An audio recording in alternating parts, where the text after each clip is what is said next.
welcome back to the Midday View. Now, 2 men accused in the Brendin Horner murder case have been acquitted of all charges. Farm manager Horner was killed last year in the Free State in Senegal.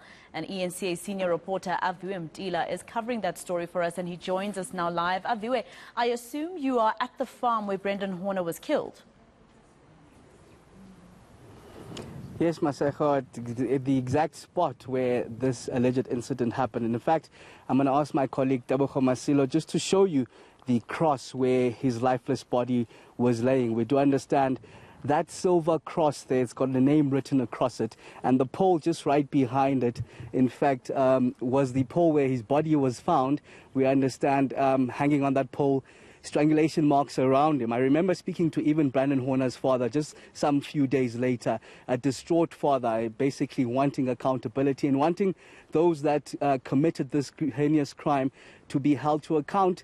But it seems like he's going to have to wait a bit longer on, as the two that were originally suspected to have committed that crime have been acquitted today. That is Sekola Mashaletsa as well as Sekwecha Mashama, the two accused who have now been acquitted on the murder, the robbery, as well as the stock theft charge. You do understand that they were released back in June on bail of 5,000 rand, only because the DNA results that came back did not link them to this murder scene that we're at. And in fact, the alibis that have been confirmed over the last 4 days make them at home when Brendin Horner was killed at around 7:30 p.m. on the 1st of October. So the alibis confirm that they were at home, and a lot of the state testimony relies on circumstantial evidence from Tarvan goers.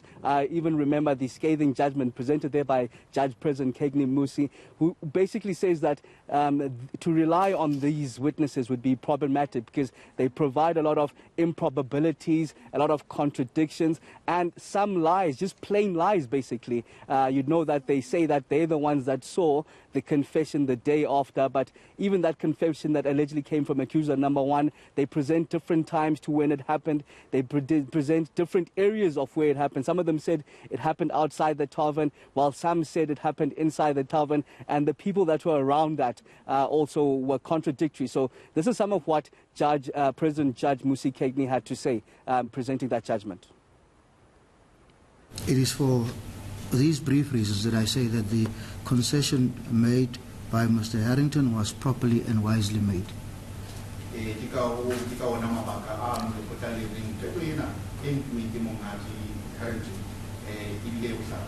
is therefore clear that the accused are entitled to be acquitted on counts 2 and 3. I now turn to count number 1. Well, Aviwe, I guess a lot of South Africans would say that this was a waste of state money, since the National Prosecuting Authority itself said that it didn't have enough evidence against the two accused. What's the NPA saying about this case? But also, importantly, have you spoken to the family to react to the fact that till today they don't know who killed their son?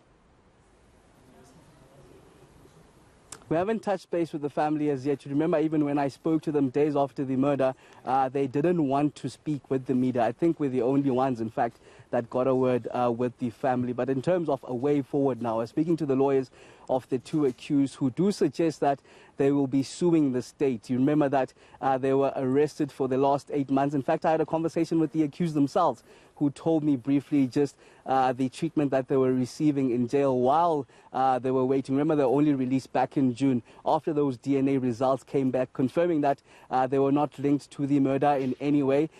Even the state knew prior, it knew a while back that it didn't have a strong case. I mean, it really relied on tavern goers as the witnesses to hold these two accountable. So the lawyers of these two accused say that they'll be going after the state, in a conversation that I caught up with the lawyer of accused number one, Machini Mutloang. Let's take a listen to that.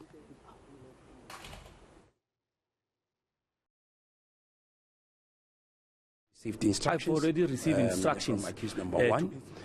He's going to apply for legal aid services in respect of pursuing a litigation against the state, specifically for malicious prosecution, and to a large extent to also, litigate against the state for unlawful arrest. So all of this would then be handled by Legal Aid SA, but we have received received instructions from that client to sue the state. All right, that was Aviwe Mtila in the Free State for us.